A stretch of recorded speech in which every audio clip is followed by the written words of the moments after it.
because every single car on that train said that it's going to be 40%. It is probably synthetic now. Okay, so I'm Russ. I'm the. But you, Tony. Well, if something happens to you, I'm Tony. I'm the road foreman of engines here. What I do, my main job is teaching engineers to run engines. So we have our program. It takes about 4 years from the time you start as a fireman to make promotion. Not a guarantee. It all depends. You know, some people are better on equipment than others and get the knack of it. I'm working on, it'll be about 34 years that I've been here. So I'm getting to be one of the old guys. I have no idea how that happened because I still think like I'm in my 20s. So you're in the cab of 475. Why is the boiler back here so far? Because when it was built in 1906, the turntables, the longest ones were 90-foot tables. So if you put the cab on the back, it would make the engine longer and it wouldn't fit on the turntables today. So we have a 1906 engine and a 1950 engine. So, you know, the big difference between the two N&W engines. So on the back head here, way up you can see the steam gauge. So it was put to bed last night after our employee picnic and run. So you see it's got about 175 pounds of steam on it. The water glasses are on each side. It'll be a little hard for you to see, but when you get down you can see there's one. If you look up the engineer's side, and up here you can see the glass. The dark is where the water is, the light is where the water stops. So essentially, the water in the boiler's about here. Now you see this plug that says crown with a line on it. That's the crown sheet, that's the top of the firebox. So the water's over the top of the firebox, and then there's the air above. That's where the steam is. The driest steam is then brought into the dome and then run to the front to run the cylinders. Oh, so that's where the problem was with 7002 and 1223. The two PRR engines you guys used to run. Right. I didn't know where the crown was, and I thought that was the problem with them. Was that? Well, they didn't have any problems. It was just to the point where we needed to put a lot of money into them, and they weren't our engines. So that was, Oh, you know. yeah. But I would take those two engines back in a second. They were wonderful to run. Yeah. All right, so here's our firebox. If you look at the firebox doors, they're butterfly doors, but note they have Strasbourg Railroad on them. We've actually made patterns.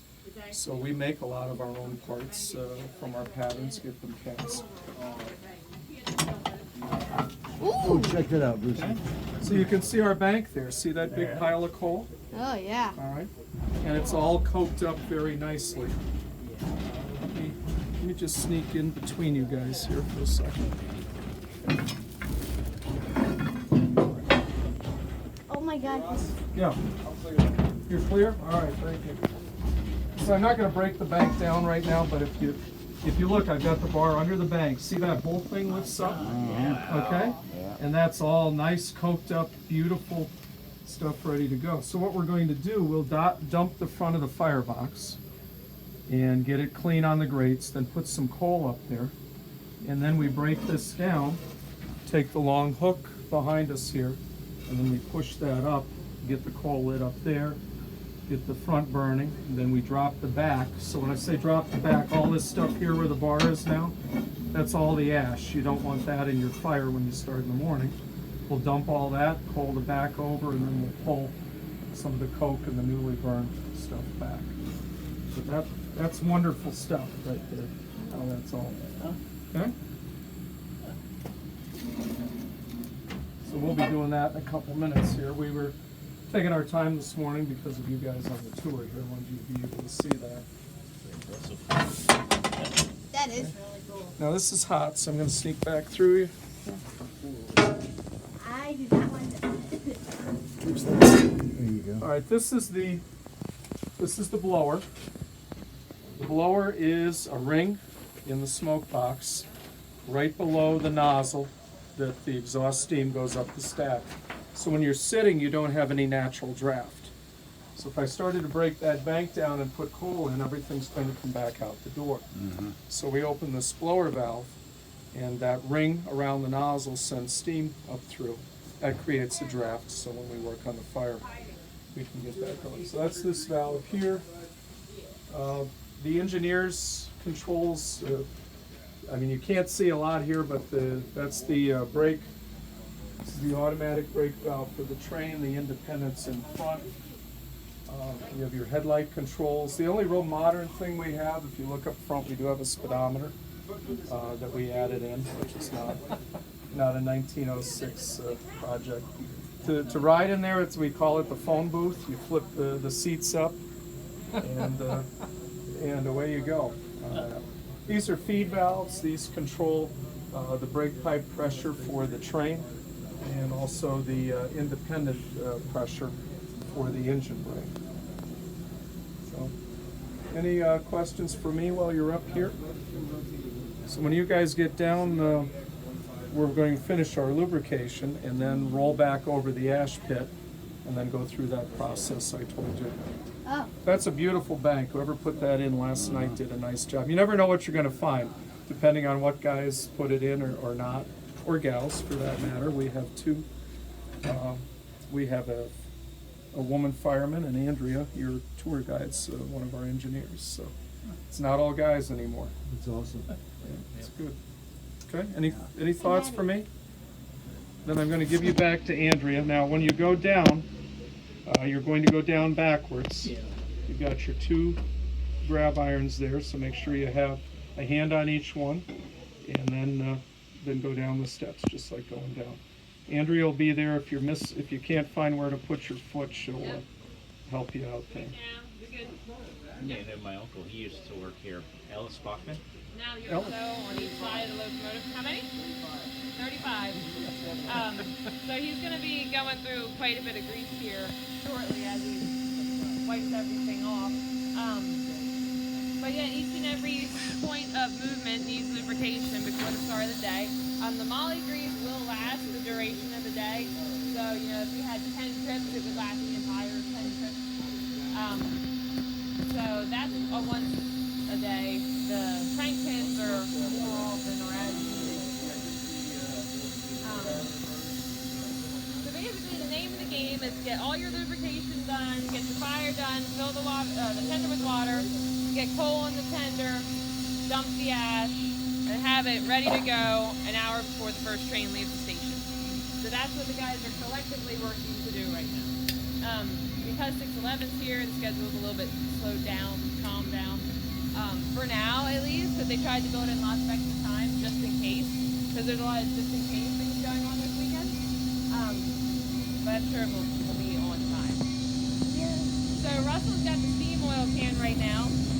On the piston rods and the valve rods of the locomotive, we have oil cups.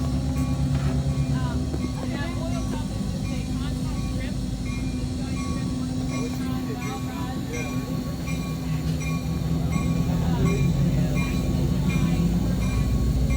We don't want that. We have still months to go, or 5 have to run the controller. So, still have the cup right now. It's staying only on the opposite side. And, Darren's going to the grease gun. Purgatory right now. Yeah, anybody want it? Smack that right on the face. Just like 611, 475 has Baker valve here for anybody who's valve here for you. Baker valve here is like, it's just the best. Yeah. But everybody has their favorite. Baker's up there. So what's yours? You're hurting me, man. You don't have to work on it. Yeah, I was gonna say, when was the last time I had to fix it? Ugh. But no, they all have their high points and their low points. Except for Baker is just it's all outside the frame. You can easily access it if you need to service this pin tray. Pretty nice. Stevenson is in between the wheels, and if it screws up, you're in between the wheels, laying in a puddle of grease. Loving every minute of it, right? Alright, so while Darren's doing this grease, do you guys have any questions about the engine or about what the guys are doing or what the next step is? Yeah, I can do my best to answer any Michael questions. said he thinks he might be in there. The packing like even on a rebuild, we won't necessarily replace the package. Those are actually the boards off of 31 in the shop because we needed to make her look 1950. Donated to the park. So what Russell snuck over here and did, we were lubricating the power reverse. Power reverse cylinder that's the air actuated. Johnson Mart in the cab. Just a little short lever that will actually move by hand. It's very simple to move, but that activates the cylinder, which is actually going to move the valve gear itself. So all that linkage will move when they reverse direction because of this air cylinder, so that he's not up there with an 8-foot bar trying to pull all that linkage from one shot. Some of the smaller engines, like the Thomas locomotive and like the R89, don't have a power reverse. It's really long bar.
A little bit. He's gonna back up to the coal dock.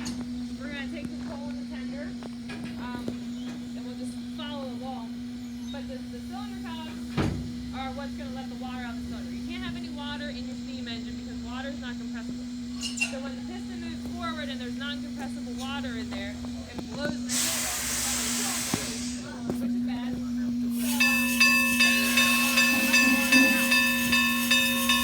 So,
Oh,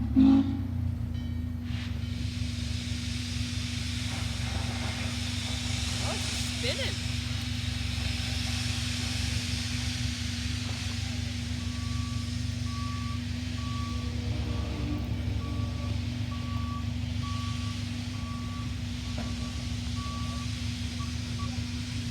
There been a lot of cars running?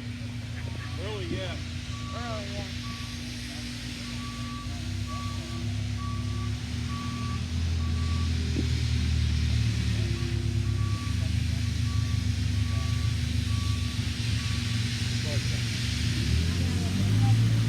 Oh, wow.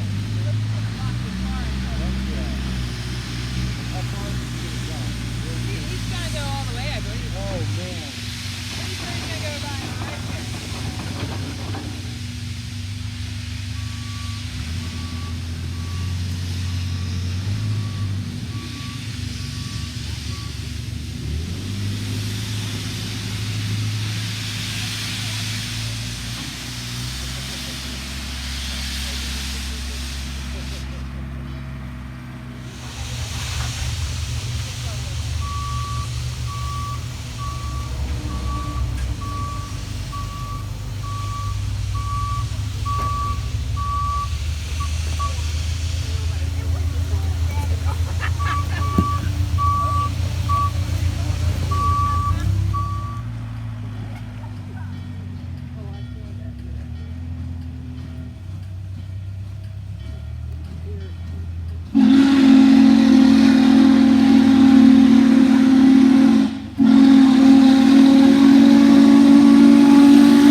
Oh yeah. Oh yeah. Yeah, it takes practice for sure. And you have to go from the back all the way up to the front here through that door that's probably like not round, it's probably about. He's shoving coal right now, he's gonna put it up there and watch him. Everybody's got a technique and a form. Because you can't have any spots on your grates that are bald either. Like it always has to have fuel or else the fire won't burn properly. Plus you'll do damage to the wood. So now that the front of the firebox, all the ash is down, Russell's going to wet that ash and wash it all down to the center of that funnel, the ash crate or the ash can funnel. And that'll, when he opens the doors, that'll let it fall out better. Once it's wet, it weighs more and it tends to run into the center. So the grate shakers on this engine are actually on the fireman's side, right where the window's at. So when he's shaking the grates, he's actually standing in this little telephone booth size thing with his big bar, rocking them back and forth. Don't get too close, buddy. Never know when 86 team's gonna be moving. Sorry, I'm They're doing great, so who knows what they're doing. So why would they be switching? Like every morning? We have a freight yard back here that runs on freight. And it's still operating here sometimes? Yep. Oh. So right now he's got the slash bar and he's feeding that bank up and it's breaking into chunks probably. He wants them to be about the size of, I don't know, grapefruit probably. So then you can push them all around. That's cool. Stella. Yeah, as soon as you start banging that bank up, it starts to get black. You throw some fresh coal on there, and then it gets real black. So overnight, most of the black smoke burns off, and you just wind up with clear. But yeah, all the black smoke is what plugs up the grate on the spark arrestor, which is good and bad. So that's why we got it open right now. So now Darren's got the long hook. It's probably about maybe 10 feet long hook. And all the bank that he just broke up into those grapefruit-sized chunks, he's gonna push them all the way to the front. So it's through that little door. So it's a real chore, because you gotta reach all the way in there and push them all the way up to here. And once you get the fire all figured out, you can see some of it falling through the grates there. You see the glowing embers. Once he gets that all hooked up where it can't bang into you with the rake or the flash bar, we'll go back up and check out the fire and see what it looks like. Okay, you see all the hot stuff falling through right now.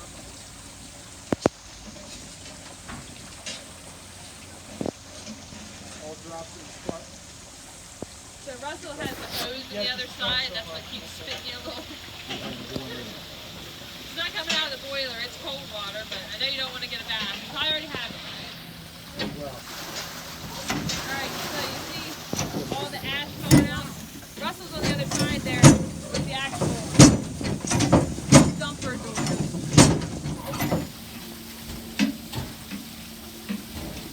And he's banging them back and forth, because when you bang the ash pan, it vibrates it enough that some of it falls down again. So you just kind of speed it up until everything falls out the bottom.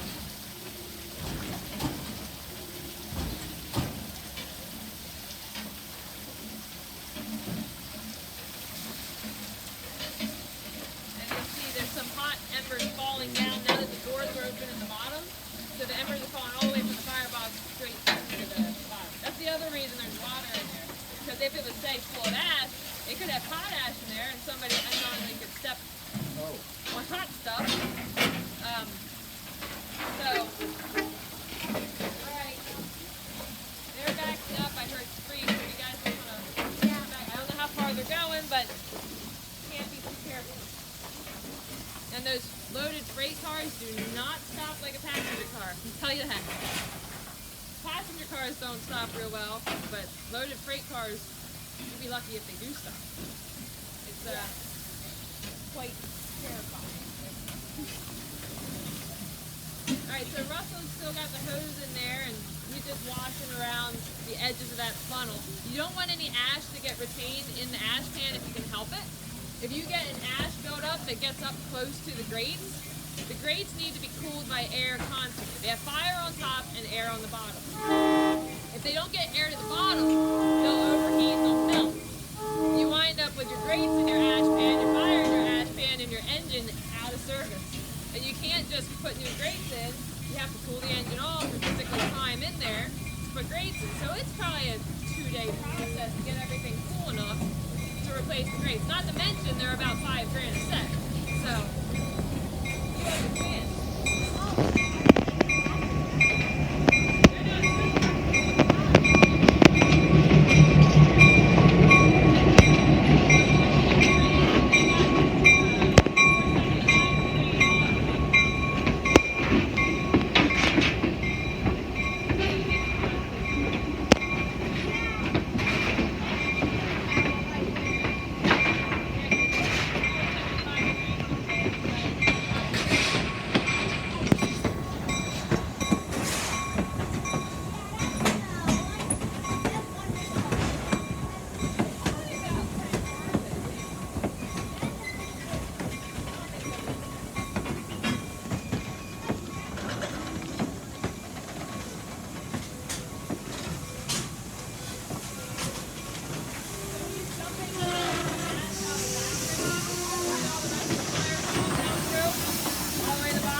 have to get on the engine to energize. Yeah. So the valve, the turret of the locomotive is located right where Russell is standing.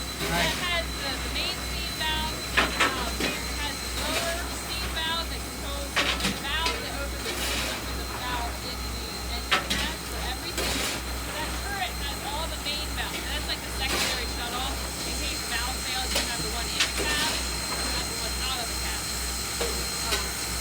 So the turret turns on all those valves.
Now, how many times have you seen the big boy?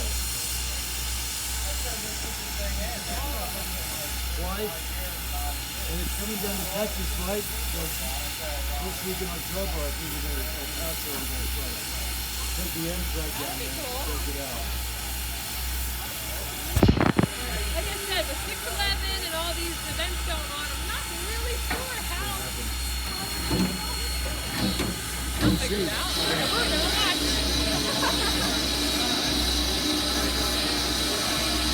Like I said, they're moving stuff everywhere they So, whenever they can. I've got a question for you. Obviously, when you were little, like when you were a kid, you were into trains too. Oh yeah. So, did you have, was your dad or grandpa or uncles or somebody involved in the train, or did that? No, not really at all. What fostered your interest in trains? I just like steam engines. Like, Right. period. I liked everything that had a steam engine. That's awesome. So, my parents didn't really like it. My grandfather didn't like it. My grandfather did bring me to Strasbourg to Right. ride the train. But I think it was just because he had to babysit me and he didn't know what to do. And he knew that I liked it here, Wow. so I think he brought me just because I liked it more than he wanted to come. But he was a good sport. See, that's his dream, and I'm like, what do you want to do when you grow up? I want to be an engineer. There you go. It is an attainable dream. Go for it. Yeah.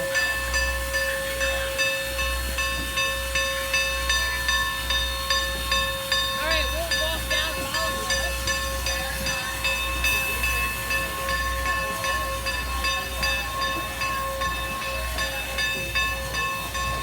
Water coming out of cylinders.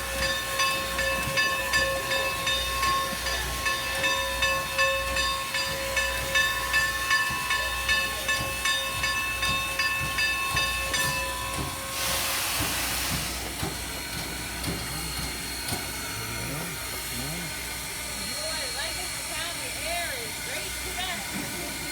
Woo! I think if it wasn't foggy, we might not have to smell that as much. Yeah. I mean, like they spread manure and we smell it, but I think the fog is really making it stay a little bit closer.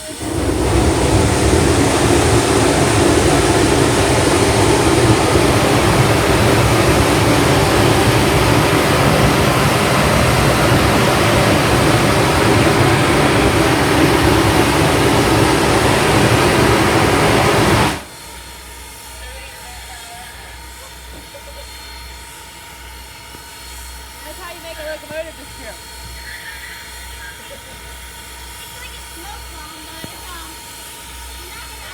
That's cool. Now you're talking. Looks like that's another blow down.